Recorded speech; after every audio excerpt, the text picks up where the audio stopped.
toe. Have you ever wondered what surgery was like before anesthesia? Before sterile rooms? Before the specialized tools we take for granted today? Let's travel back to the mid-1800s, a time when a trip to the surgeon was often a death sentence. Imagine this: a young patient is brought to a doctor, their condition deemed completely hopeless. The only chance, a sliver of hope, is an operation so dangerous that it almost always leads to fatal bleeding and deadly infections. The operating theater isn't what you're picturing. There's no bright, sterile light.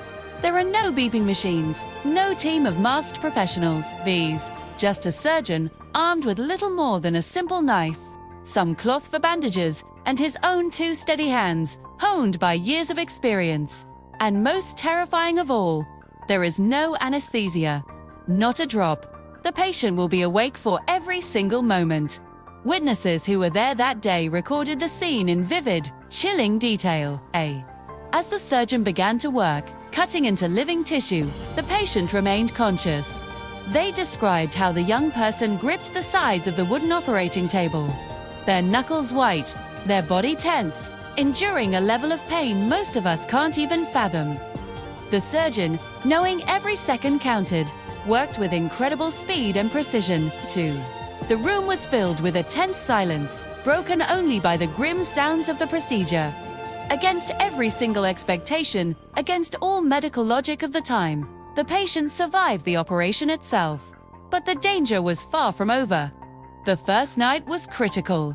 Infections, known then as ward fever, were rampant and almost always fatal. Everyone watched and waited. The patients survived the first night. Then, a miracle unfolded as they survived the first week. Slowly, painstakingly, against all odds, the patient went on to make a full and complete recovery. Decades later, when medical science had advanced, doctors and historians reviewed this incredible case. They looked at the records, at the description of the procedure, and the conditions under which it was performed. Their conclusion was unanimous. They called it one of the most improbable, almost impossible, survivals in the entire history of medicine. It was a 1-in-a-million shot that actually hit its mark. So, this brings us to the central question, the mystery at the heart of this story. How? How did this person endure something so horrific? How did their body fight off the almost certain infection in such an unhygienic environment? How did they manage to stay alive through an ordeal that should have killed them from shock and pain alone? This is where the story gets even more fascinating. The answer isn't just about physical toughness, it's about the incredible, almost superhuman power of the human mind. Modern science is only just beginning to understand the profound connection between our minds and our bodies. We now know about the placebo effect, where a person's belief that they are receiving treatment can cause real physiological changes.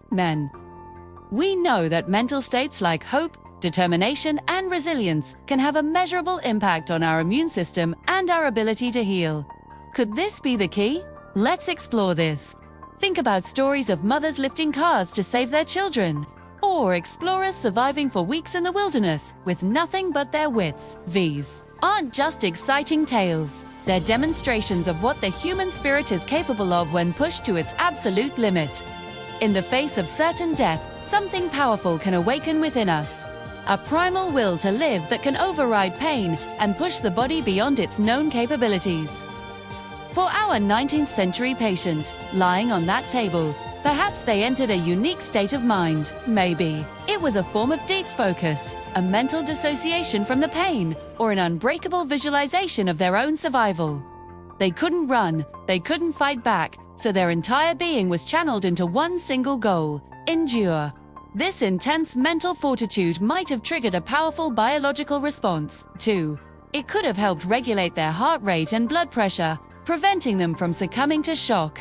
It might have even supercharged their immune system in a way that gave them a fighting chance against the bacteria. That should have overwhelmed them. The surgeon's role is also crucial. This wasn't just any doctor.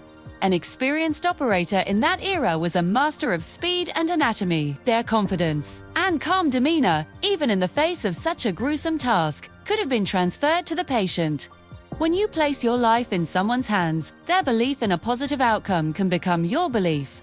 The surgeon's steady hands weren't just a physical tool. They were a source of psychological strength for the person on the table. It was a partnership, a silent contract of trust and survival. This story isn't just a historical curiosity, it's a powerful reminder of the untapped potential that lies within each of us. We live in an age of medical marvels, and we should be incredibly grateful for that.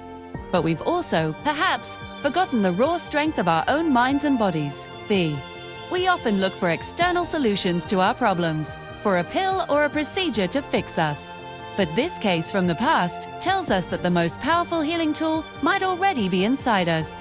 What do you think? Was it sheer luck, a biological anomaly? Or was it the incredible power of the human will to live? I'd love to hear your theories in the comments below. What this story teaches me is that the line between what is possible and what is impossible is often drawn only in our minds. The next time you face a challenge that seems insurmountable, remember the young patient on that wooden table. Remember their story and the extraordinary power of the will to survive. Thank you so much for joining me on this journey back in time. If you found this story as fascinating as I did, please hit that like button and subscribe for more explorations into the most incredible stories from history and science.